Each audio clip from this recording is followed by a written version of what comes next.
Հանցագործություններն են այսպես ահռելի թվով աճել ու հենց շատ հաճախ թիրախում հայտնվում են այսպես երեխաները նրանց, այսինքն ներընտանեկան հարցեր են լինում կամ կարող է տեսնենք օրինակ փողոցում հենց քաղաքի կենտրոնում անկանոն կրակոցներ են հնչում, այսպես փոքր վիճաբանությունից, աճ է հստակ գրանցվել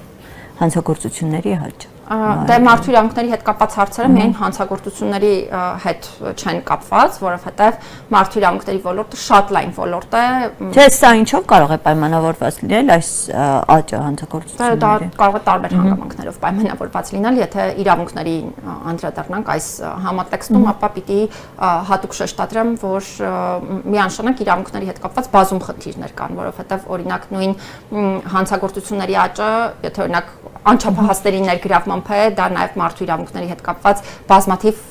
այսպես ոլորտային հարցեր է հայտ բերում ընտանիքում դասերակցության պետական իրավասու մարմինների ներկայացուցիչների կողմից արդյոք բավարար չափով է եղել հարցերի նկատմամբ ուշադրությունը, արդյոք կանխարգելիչ բավարար միջոցներ իրականացվել են, արդյոք արձագանքողական մեխանիզմները ճիշտ են եղել, հարցերը բազմաթիվ են։